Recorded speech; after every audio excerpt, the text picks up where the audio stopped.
The jungles of the Pacific were never meant for tanks. The ground was soft, the roots were thick, the vines hung like ropes waiting to trap anything that dared to move through them.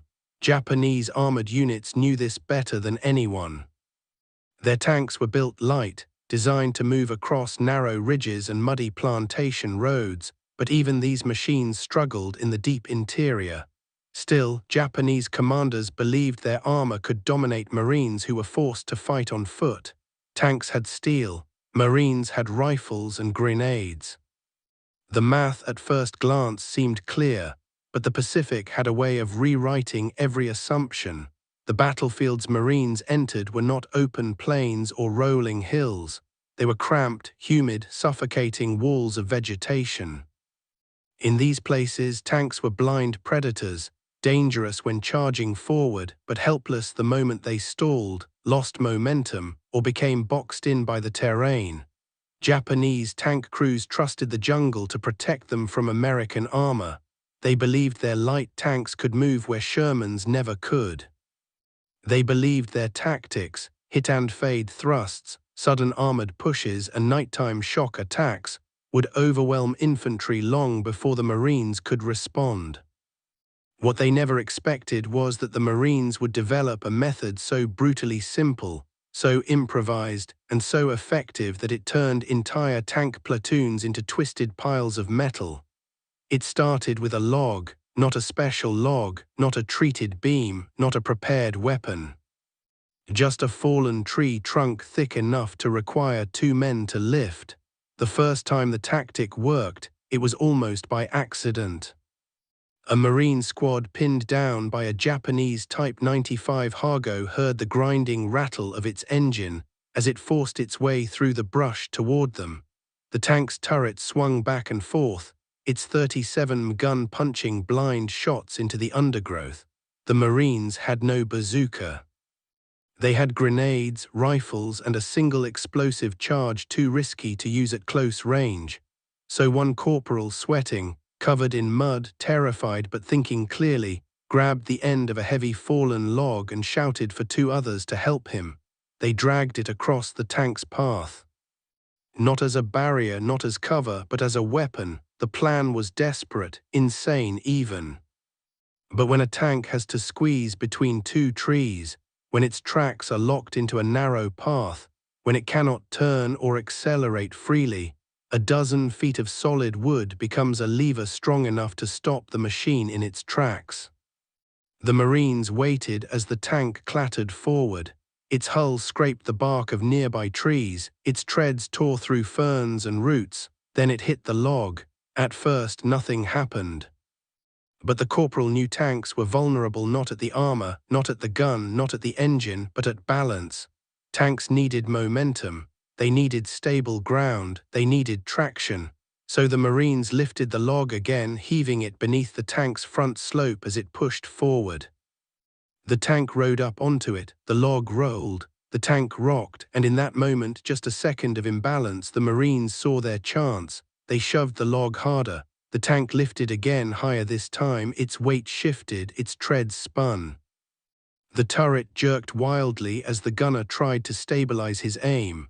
The log rolled further, slipping under the belly of the tank, forcing it onto an angle no tank was designed to tolerate. And then the left track lifted off the ground, just an inch. But that inch was everything. The Japanese tank immediately lost traction. Its right track spun helplessly in the mud. Its left track clawed at empty air. The machine shuddered, groaned, and tilted. Inside, the crew panicked, yelling over each other as the tank suddenly felt like it was sliding out from under them. Then the Marines pushed again, harder altogether. The tank tipped, its belly smacked onto the log, its right track dug deeper into the mud. The entire vehicle listed to one side, powerless, exposed. The Marines didn't waste a second. They hurled grenades beneath the exposed track. 2 landed perfectly. The double blast ripped through the suspension, snapped road wheels off their mounts, and sent shrapnel punching through the paper-thin armor. The tank was dead. The rolling log, a ridiculous, improvised, last-second idea, had destroyed a Japanese tank that should have dominated that stretch of jungle, but the story spread, and Marines remembered. A week later, another squad found themselves facing two Hargo tanks moving along a narrow jungle trail that funneled both vehicles into a predictable line. Marines set up an ambush with rifles and grenades, but one man ran forward carrying a log balanced on his shoulder. The others thought he'd lost his mind, but they followed. The first tank slammed into the log just like before. The Marines shoved it under the nose, rolling it beneath the hull. The tank wobbled, its turret swung wildly, it lost orientation. The second tank directly behind it had no space to maneuver. It froze in place, boxed in by terrain and its own lead vehicle. Within seconds, both were immobilized. Marines swarmed the stalled tanks from the flanks, using grenades, demo charges, and rifle fire through the viewing ports. The ambush turned into a rout. The log trick wasn't luck anymore, it was a method. Word traveled from platoon to platoon. At first it sounded like rumor, a tall tale told around mess lines to boost morale, but those who had seen it knew it worked. And those who had seen Japanese tanks fight knew exactly why it worked. Japanese tanks weren't built for uneven ground. Their suspension systems were light, fragile, and narrow. Their weight distribution favored the front. Their tracks were thin, their engines were underpowered. If a Marine squad could upset the balance just for a moment, 1 second of torque against the wrong point, the entire machine became useless. And the Marines refined the tactic. They began testing different log sizes, different angles, different leverage points. They realized that placing a log under the rising edge of a tank's hull could create enough mechanical advantage to lift a track clear of the ground. They learned that a rolling log could force the tank to climb upward just enough to upset its traction and make it sit on the wood instead of the ground. It became physics, not luck. Soon, Marines carried pre-cut logs when moving into areas known to contain Japanese armor. They dragged logs into ambush points, they hid them under brush, they used them as fulcrums, wedges, rollers. In some engagements, entire squads coordinated their movements around the logs, treating them like anti-tank weapons. The Japanese tank crews never understood what was happening at first. From inside the metal hull, they heard odd scraping noises. They felt the tank jerk sideways or lift unexpectedly. They felt rotation angles that didn't make sense. And then suddenly they lost traction and realized they could no longer maneuver. To them, it felt like the jungle itself was turning against them, but to Marines, it felt like ingenuity. During one battle on a steep ridge, Japanese tanks attempted a surprise push to break a Marine perimeter. The tanks advanced slowly, laboring up the slope, confident the incline forced the Marines into predictable defensive angles. But the Marines had prepared something different. They dragged 2 long logs across the ridge in an X-shaped pattern and covered them with leaves. When the first tank rolled over the intersection, the logs shifted. One rolled beneath the hull, lifting the tank's front. The other rotated sideways, pushing against the left track like a lever. The tank rocked violently, its left tread losing contact with the slope. The Marines didn't even have to shove it. The tank simply couldn't maintain its balance. It tipped downhill. The entire 7-ton vehicle slid backward, tracks grinding helplessly, until it flipped onto its side in a tangle of vines and shattered branches. The second tank tried to maneuver around it but found itself stuck in a dead zone where the ground became too soft to support its weight. That's when the Marines struck. Grenades, satchel charges, rifles through viewports. The ridge stayed in American hands. What amazed the Marines most wasn't the destruction, it was the speed of collapse. Japanese armored units that had once seemed intimidating fell apart the moment they lost momentum.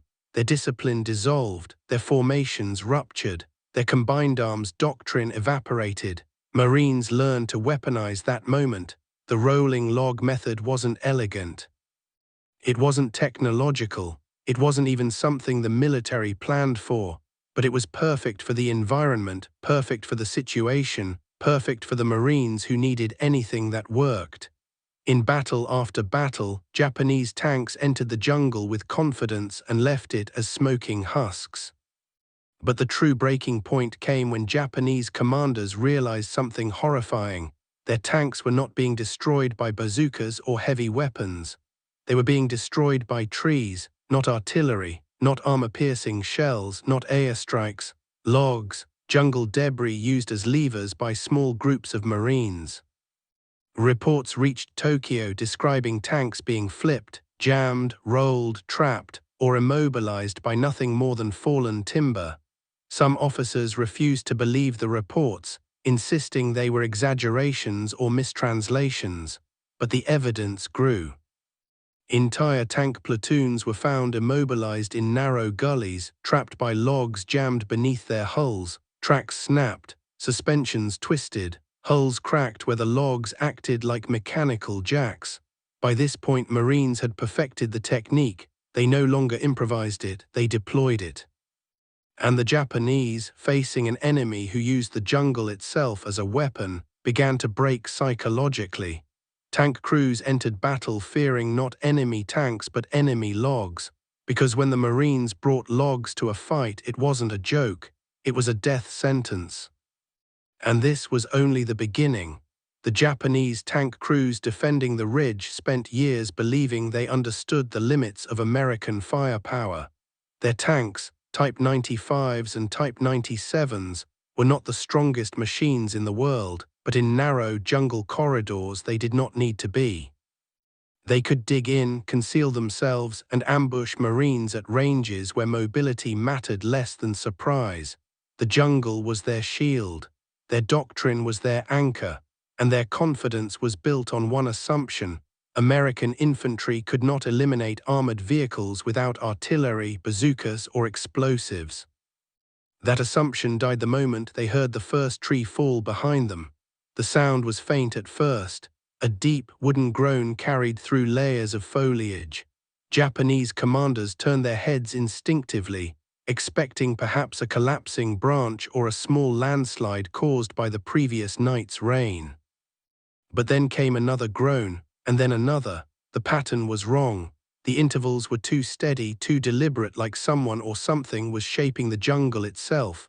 Tank engines idled nervously, commanders scanned their perimeters, gunners rotated turrets left and right, expecting an American flanking maneuver. But their minds did not yet accept the truth. The sound wasn't the Marines approaching.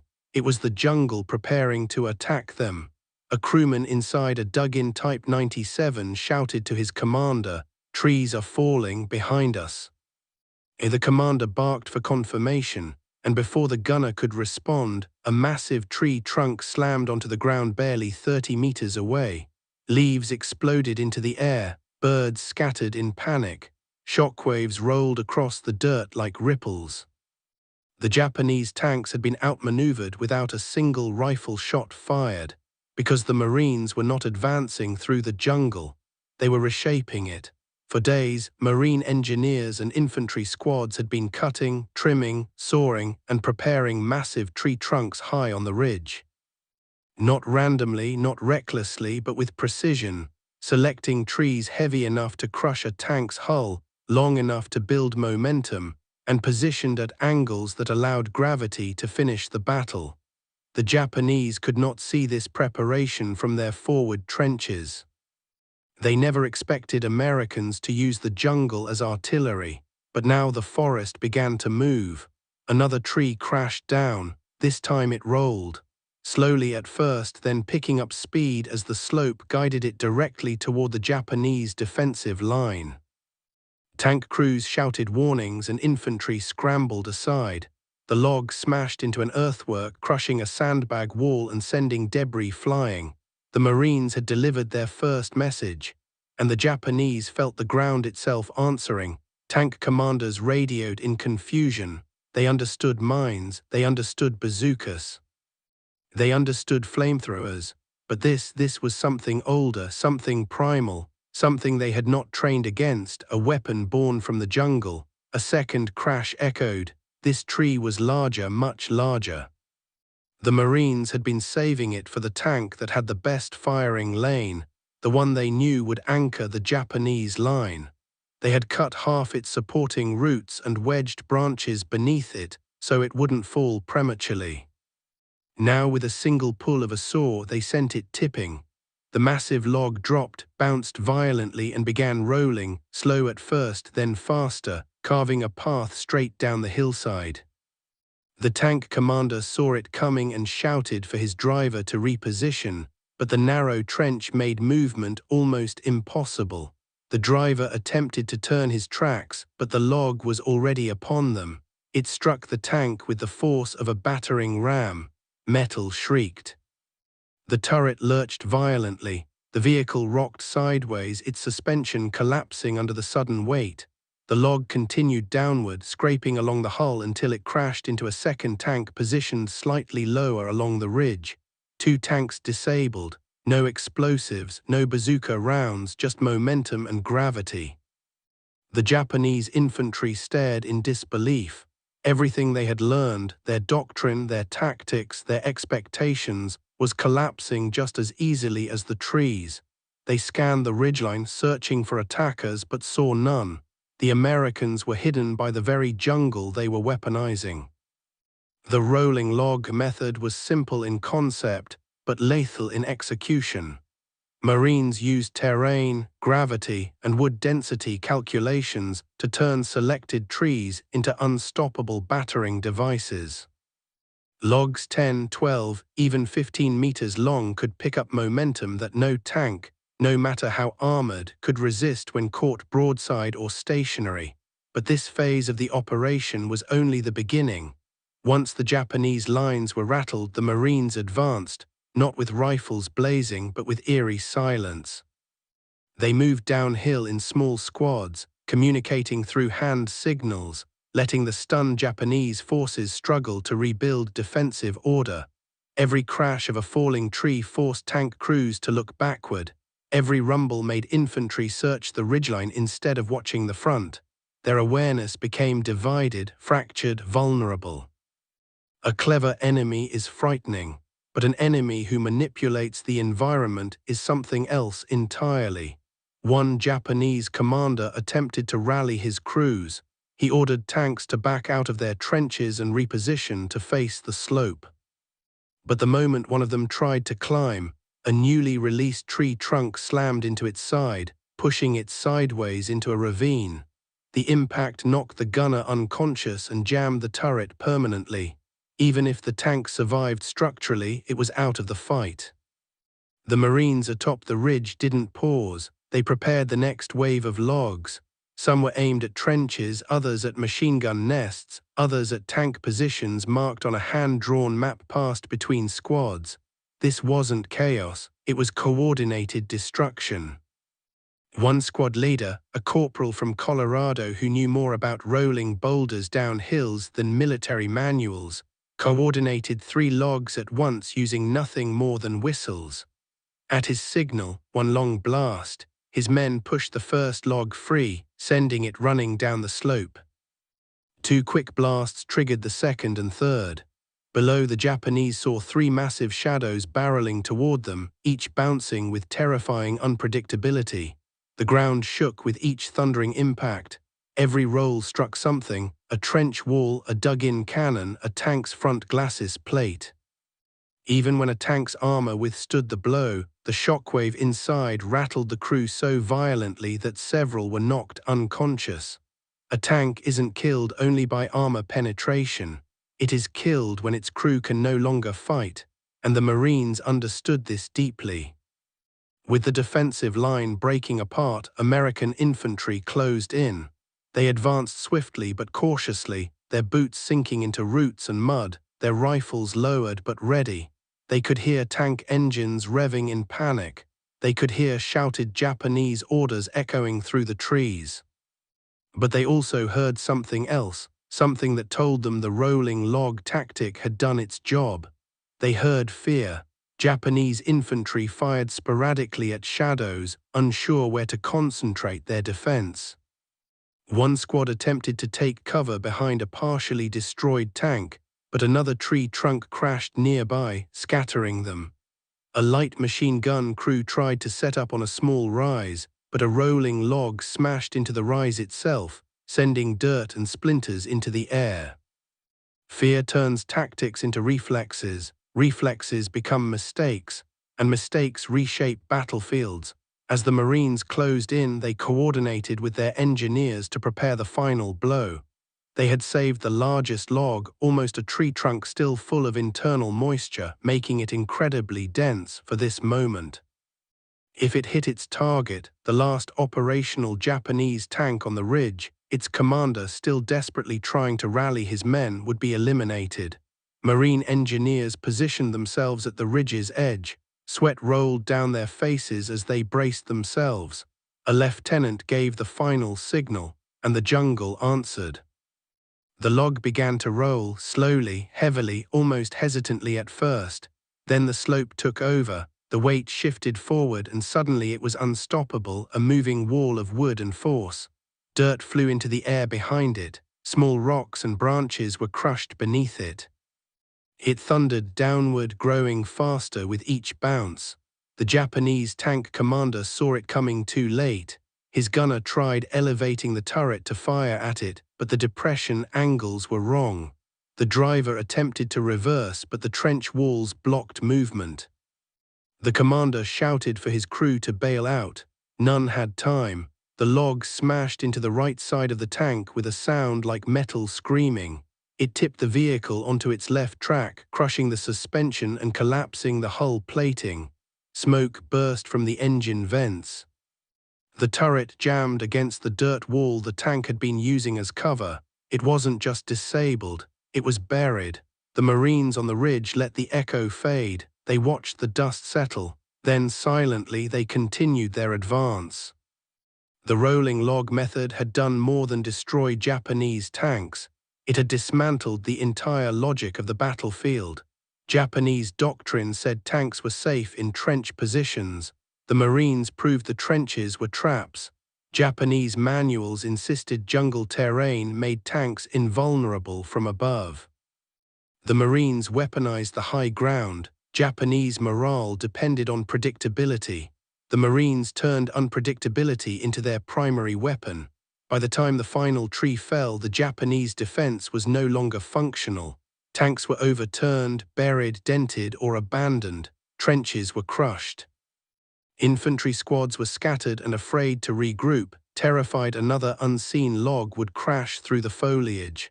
The Marines did not need overwhelming firepower. They needed creativity and gravity. The jungle had become their artillery. The trees had become their siege weapons. And Japanese armor, unprepared, undefended, unable to adapt, collapsed under the weight of both. The battle wasn't finished yet, but its outcome was already sealed.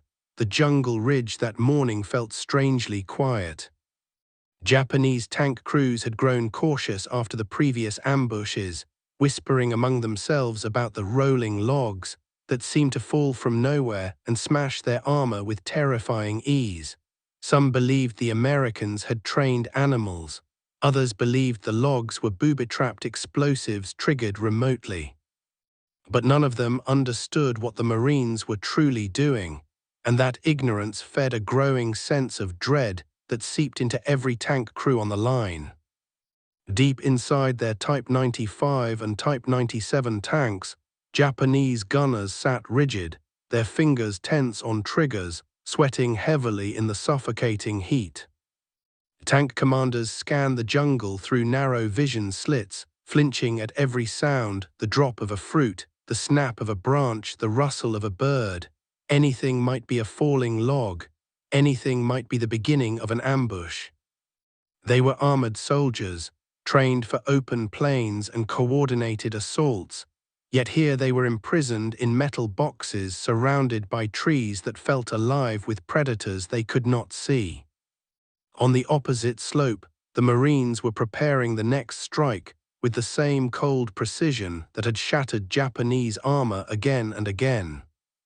They worked deliberately, wrapping vines around thick logs, shaving angles, adjusting positions, sliding the deadwood into place on ridges the Japanese never expected tanks could be targeted from. The Marines no longer whispered, they no longer rushed, they already knew the pattern worked. They had broken Japanese tank confidence completely, and now they were using that collapse to squeeze the enemy further into confusion and fear. The sergeant in charge of the ambush signaled his men. They checked the vines one last time. They tested the slope. They ensured the log's weight would carry through vegetation all the way into the tank column. Nothing was left to chance. They had learned through experience that raw physics, when shaped with planning and terrain, could be a weapon more devastating than grenades or rockets. Below them, the Japanese tanks crept cautiously, their treads moving at half speed, their formations loose and poorly timed. Commanders shouted warnings through open hatches, watch the ridges, look for cut branches, be ready to reverse, but fear had already eroded discipline. The tanks were not moving toward combat positions anymore. They were moving through a maze of imagined threats, convinced every ridge held a log ready to crush them. The Marines watched the tanks crawl forward. Some of the younger Marines felt a strange pity, not for the enemy's survival, but for their mental state. The Japanese tank crews weren't fighting anymore. They were reacting, hesitating, flinching at every shadow, and hesitation in war was deadly. The sergeant exhaled slowly and tapped the vine with the back of his hand. The Marines braced themselves. The log lurched, rolled forward, then began accelerating, gathering speed as if gravity itself were working with the Americans. It tore through leaves, smashed branches, and burst into the open slope with unstoppable force. A Japanese tank commander saw it first. His eyes widened. He ducked instinctively and screamed into the turret, "DOWN, DOWN," but the log was already moving too fast. It struck the tank's turret ring at the perfect angle, shattering fittings, crushing the gunner's position, and jolting the entire vehicle sideways. The crew inside was thrown against steel walls. The driver's hands slipped off the controls. The machine pitched violently, tracks grinding helplessly in the mud. In seconds, the tank became dead weight, tilted and unmoving like a trapped animal. The tanks behind it panicked. One tried to swerve off the path but hit a stump. Another reversed too quickly and collided with a boulder. A third turret swung wildly toward the ridge, firing into trees where the Marines no longer stood. The shot exploded against the slope harmlessly, ringing through the valley like a cry of frustration. Then the second log fell. This one struck the rear tank squarely on its engine deck, crushing the thin armor designed only to protect against small arms fire. Steam burst from the ruptured radiator. The engine shrieked, sputtered, then died. Flames flickered out of the vents. The crew scrambled to escape, shouting in panic, but a third log rolled down, smaller but still deadly, striking the tank's front left track and snapping it clean off. The entire column was paralyzed. The Marines didn't cheer, they didn't shout. They simply moved with calm efficiency to the next phase. A fire team advanced through the brush, slipping between roots and fallen branches, rifles low and steady. They approached the immobilized tanks without hesitation, their boots silent, their eyes sharp. The first Japanese tank commander attempted to climb out of his hatch, desperate for a better angle to fight back. A Marine caught sight of him and fired once. The officer fell backward into the turret, tumbling helplessly into darkness. A gunner in the second tank tried to bring the turret around. It moved slowly, jammed from the log impact, groaning under internal strain. Before it could complete the rotation, a Marine tossed a smoke grenade onto the rear deck. Thick white smoke covered the tank instantly, blinding the crew and suffocating their awareness. The Marines used that smoke screen to move closer, placing a satchel charge beneath the hull. The explosion rocked the jungle floor. Leaves rained down from the canopy. The tank's belly opened like a crushed tin can, and the crew's screams faded into the roar of the blast. Further down the slope, the remaining Japanese tanks attempted an uncoordinated retreat, treads spinning desperately as commanders shouted conflicting orders. Their radios crackled with panic, some voices urging advance, others screaming to fall back, others crying for help from positions already overrun. One tank tried to push through the wreckage of the first. In doing so, it exposed its underside to a Marine team hiding behind a fallen log. The Marines saw their chance. They rolled another log, not a heavy crushing one, but a sharpened, reinforced spear log, designed specifically for this situation. Using gravity and angle, they sent it sliding directly under the tank's front. It jammed beneath the hull with a brutal crack, lifting the tank's nose upward. The machine froze in place. Its treads spun helplessly in the air, unable to gain traction. It was as helpless as a beetle flipped on its back.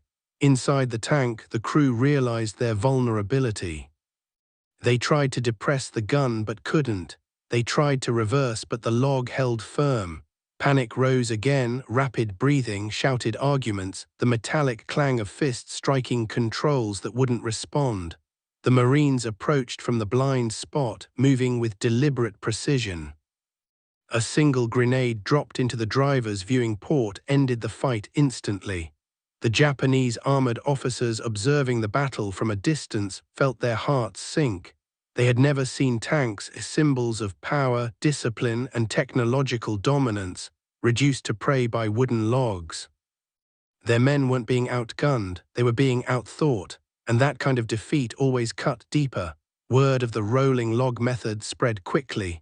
Some crews refused to drive near ridges, others demanded infantry escorts they never received. A few begged commanders to stop all jungle operations entirely. But the orders continued, and morale continued collapsing. Japanese tank crews now lived with the constant fear that any slope, any ridge, any tree could be hiding the next log that would crush them.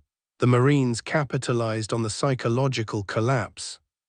Sometimes they rolled logs even when no tanks were nearby, letting the thunderous crash echo through the jungle.